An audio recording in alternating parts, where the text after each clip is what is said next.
Hola, bon dia a tothom. Bé, veig que el nacionalisme espanyol el tinc ben alterat.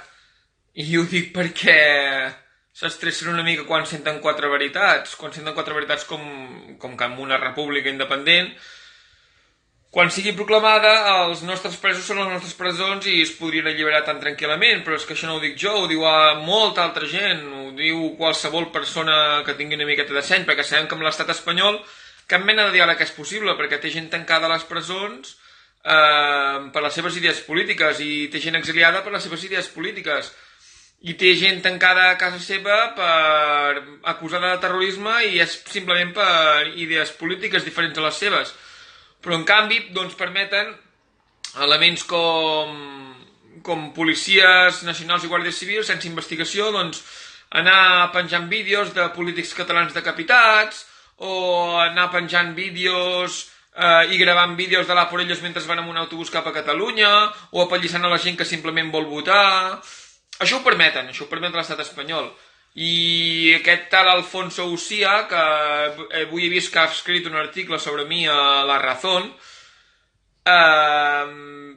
i que també ho he vist al diari japonès, després resulta que aquest home és el nebot de Milans de Bosch, que tots sabeu que Milans de Bosch era un dels colpistes que va haver-hi a l'estat espanyol.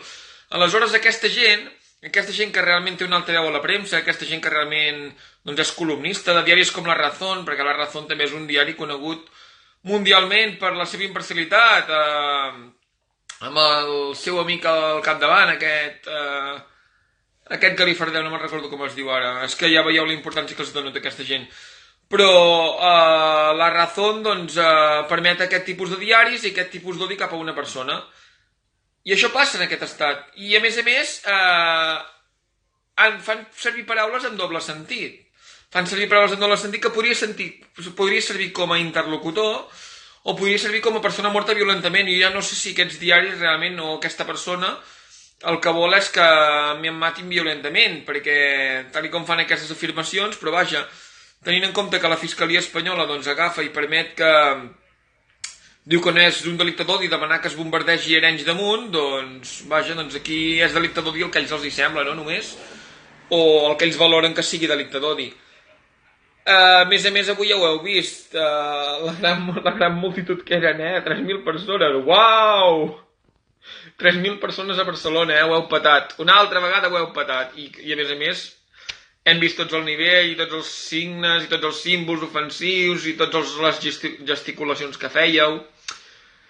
Que us tenim clitxats i demostreu una vegada més que amb vosaltres no hi ha cap solució possible. Per cert, respecte al periodista aquest, el pseudoperiodista, el feixista que escriu directament, el nazi que escriu a La Razón i altres diaris, li diré una cosa, jo no sóc partidari de liar-me a trets ni de violència contra ningú, ni contra cap cos policial, ni contra cap persona.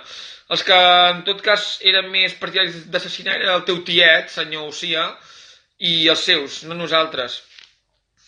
Vosaltres potser sou més partidaris doncs, dels gals, sou més partidaris doncs, que la policia doncs, faci la feina bruta, seríeu més partidaris potser de reinstaurar la pena de mort i carregar-vos a tots els independentistes, però vaja, per sort, Europa, dintre del que cap, no permet aquests actes i no us ho permet, cosa que voldríeu.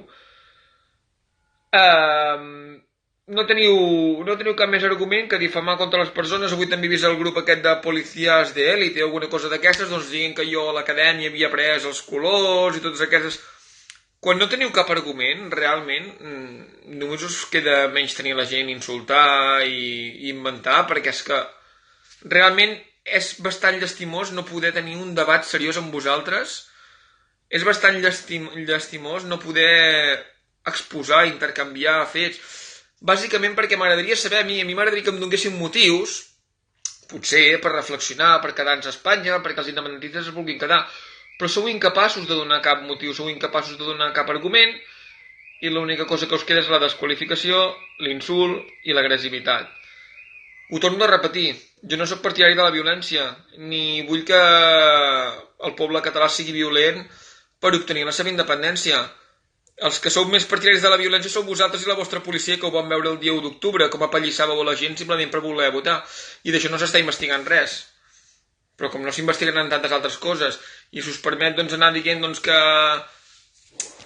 vagin morint catalans, o quan hi ha un accident que mor gent de Catalunya, celebrar-ho a les xarxes socials i que aquí ningú ho investigui per delicte d'odi. Aquest és el real odi que hi ha. Aquest és veritablement l'odi que hi ha a l'estat espanyol. Aquest és el veritable odi que hi ha a la península ibèrica. I és un odi, és l'odi castellà, és l'odi castellanista contra Catalunya. És l'odi espanyolista contra Catalunya. És el que voldríeu, que estiguéssim liquidats culturalment i no tan culturalment. Però penseu una cosa, si sou el que sou és gràcies a Catalunya. Si Espanya és el que és gràcies a Catalunya. Perquè Espanya, l'única cosa que és un estat paràsit. Perquè és parasitisme. I no per tothom, perquè hi ha molta gent a Espanya honrada i que vol treballar i que vol tirar endavant el país. Però en general, Espanya és un país paràsit que es dedica a viure de les subvencions dels altres. Si no és de les subvencions de Catalunya, són de les subvencions d'Europa. I és la pura realitat. Us fa mal sentir-ho? Doncs, com diríeu vosaltres, ajo, agua i resina.